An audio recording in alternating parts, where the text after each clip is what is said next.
Hello everyone, welcome to MT Educators. I hope you all are doing good. So guys, आज हम एक बहुत important theory को पढ़ेंगे इंटेलिजेंस की, जो है थियोरी ऑफ मल्टीपल इंटेलिजेंसेस, और इसको होवर्ड गार्डनर ने दिया था। ये बहुत इम्पोर्टेंट थियोरी है इस एग्जाम के पॉइंट ऑफ व्यू से।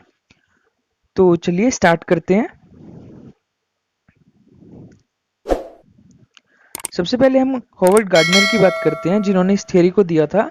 ही was born on 11th July 1943 in Pennsylvania. ये एक अमेरिकन साइकोलॉजिस्ट थे। इनके जो फील्ड्स ऑफ इंटरेस्ट थे वो थे साइकोलॉजी और एजुकेशन। ये आपने एरिक एरिक्सन का नाम सुना होगा, ये भी एक साइकोलॉजिस्ट रहे हैं। ये इनके स्टूडेंट थे ये इनके स्टूडेंट थे और ये जीन पियाजे, ब्रूनर और नेल्सन गुडमैन से बहुत ज़्यादा इन्फ्लुएंस्ड थे।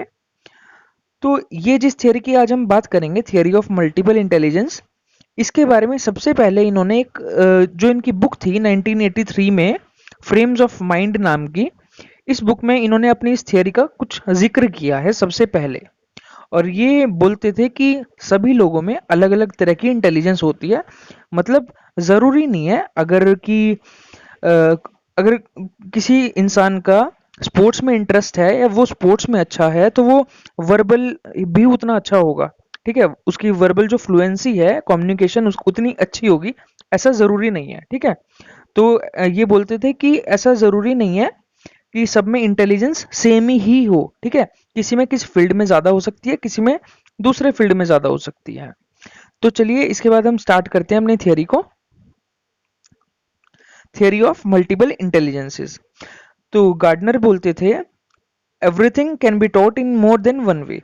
बच्चों को कुछ भी अगर सिखाया जाता है, पढ़ाया जाता है, तो वो सिर्फ एक ही तरह से काम नहीं करता। मतलब बहुत सारे तरीकों से उनको पढ़ाया जाता है और बहुत सारे तरीकों से वो सीखते भी हैं चीज़ों को।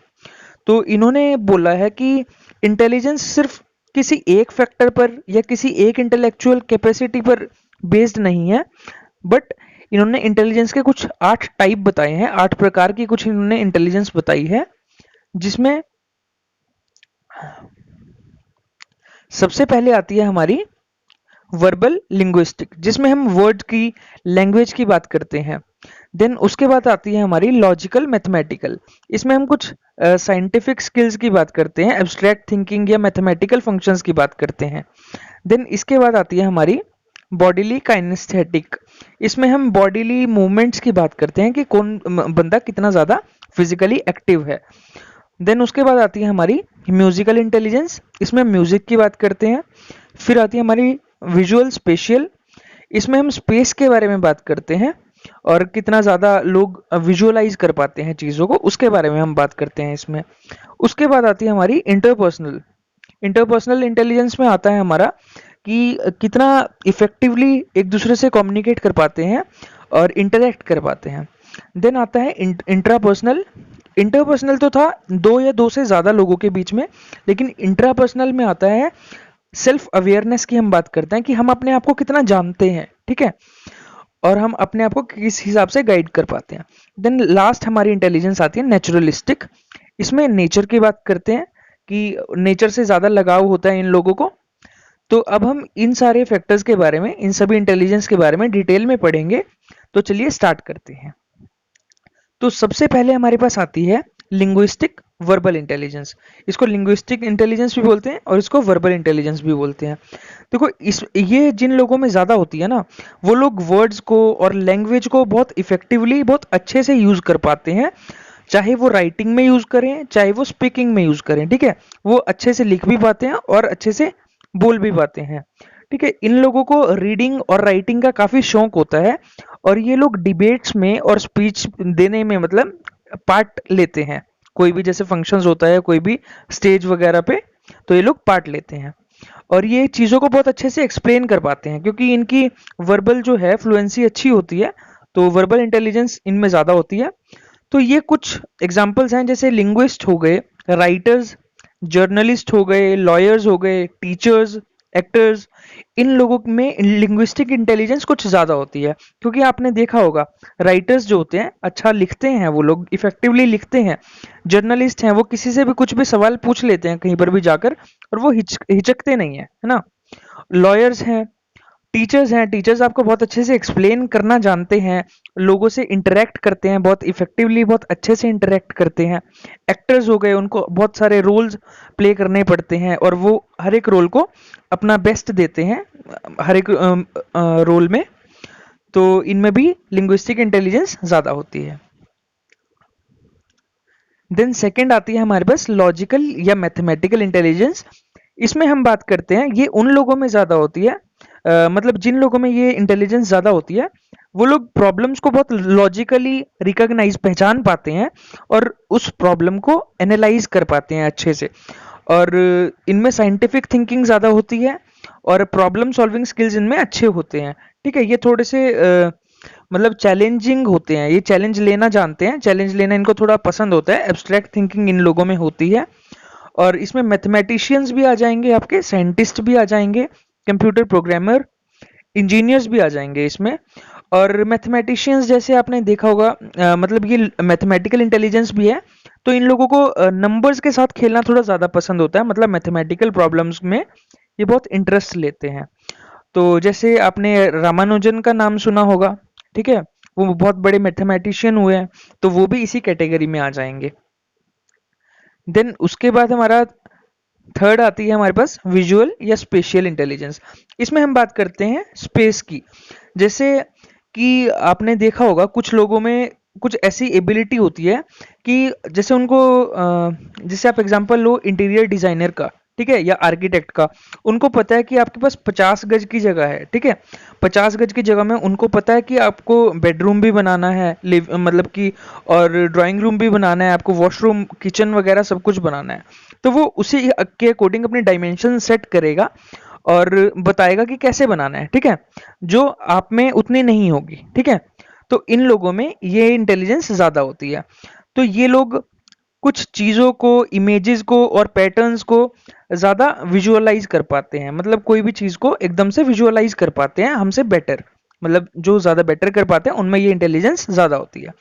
ये लोग डायरेक्शंस में अच्छे होते हैं, मैप्स हो गए, ग्राफ्स होते हैं, जो चार्ट्स पिक्चर्स वगैरह में, इन चीज़ों को वो बहुत अच्छे से समझ पाते हैं, बहुत अच्छे से यूज़ कर पाते हैं। ये लोग इंटरेस्ट लेते हैं पजल्स को सॉल्व करने में, ड्राइंग में, पेंटिंग में, विजुअल आर्ट्स में, ठीक है, और ये कोई भी जो पैटर्न्स होते हैं उनको इजीली पहचान लेते हैं। ठीक है, तो इसके एग्जांपल्स हो जाएंगे जैसे आर्किटेक्ट्स हो गए, आर्टिस्ट हो गए, engineers, painters, sculptures, interior designers. इन लोगों में स्पेशियल इंटेलिजेंस ज़्यादा होती है। देन हमारे पास आती है फोर्थ, बॉडीली या काइनेस्थेटिक इंटेलिजेंस। इसको काइनेस्थेटिक इंटेलिजेंस बोलते हैं। इसमें हम फिजिकल मूवमेंट्स की बात करते हैं, ये जो हमारी बॉडी मूवमेंट्स होती है, जो लोग फिजिकली ज़्यादा एक्टिव होते हैं, अपन फिजिकली जो मूवमेंट्स ज़्यादा अच्छे से परफॉर्म कर पाते हैं, जो हम आपने पढ़ा होगा ग्रोस मोटर स्किल्स और फाइन मोटर स्किल्स, जो बहुत अच्छे से यूज कर पाते हैं, उन लोगों में ये इंटेलिजेंस ज़्यादा होती है।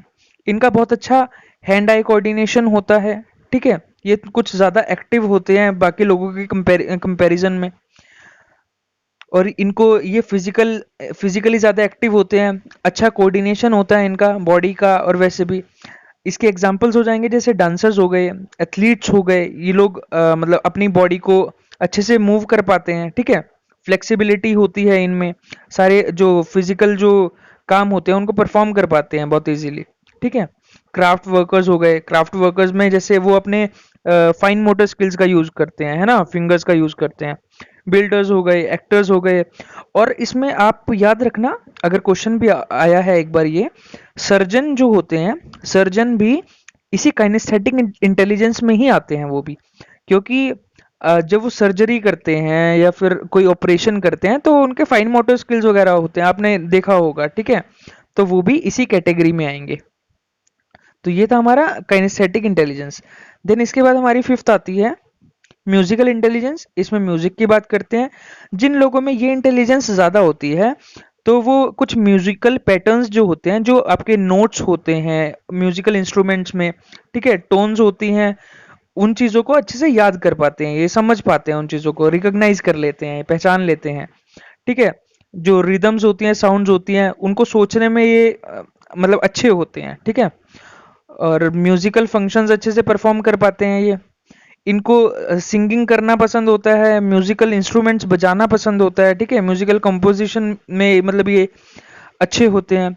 और ये जो सॉन्ग्स होते हैं या ये नोट्स या टोन्स जो भी होती हैं, इनको बहुत अच्छे से ये याद कर पाते हैं, ठीक है। जैसे कुछ लोगों को आपने देखा होगा, कुछ लोगों को अगर आप बोलो कि गाना गाओ, ठीक है, तो वो पूरा गाना आपको सही सही सुना देंगे। लेकिन कुछ लोगों को आप बोलोगे गाना गा के दिखाओ कोई एक गाना, तो वो उसमें 4-5 गानों को मिक्स कर देगा, ठीक है, तब उसका एक गाना बनेगा, ठीक है। तो उसको वो गाना याद ही नहीं होगा सही से। तो इसलिए जिन लोगों में ये इंटेलिजेंस ज्यादा होती है, उनको अच्छे से याद हो जाती हैं ये सारी चीजें। इसमें आपके म्यूजिशियन आ जाएंगे, सिंगर आ जाएंगे, कंपोजर आ जाएंगे, म्यूजिक टीचर और म्यूजिकल इंस्ट्रूमेंट प्लेयर्स आ जाएंगे, ठीक है। देन आती है हमारी इंटरपर्सनल इंटेलिजेंस। इंटरपर्सनल इंटेलिजेंस जिन लोगों में ज्यादा होगी, वो बहुत इफेक्टिवली इंटरेक्ट कर पाएंगे दूसरों से, और उनके लेवल पर जाकर उनकी प्रॉब्लम्स को समझ पाएंगे और उनको सॉल्यूशन सजेस्ट कर पाएंगे, ठीक है। और दूसरों के इमोशंस को, डिजायर्स को या इंटेंशंस को समझ पाएंगे ये, और उसके अकॉर्डिंगली उन लोगों से कम्युनिकेट कर पाएंगे और एक पॉजिटिव रिलेशनशिप उनके साथ स्टेब्लिश कर पाएंगे ये जो कुछ ग्रुप्स में जैसे लड़ाइयाँ वगैरह हो जाती हैं, कुछ इश्यूज, कुछ कॉन्फ्लिक्ट्स हो जाते हैं, उनको रिजॉल्व करवा सकते हैं ये, ठीक है।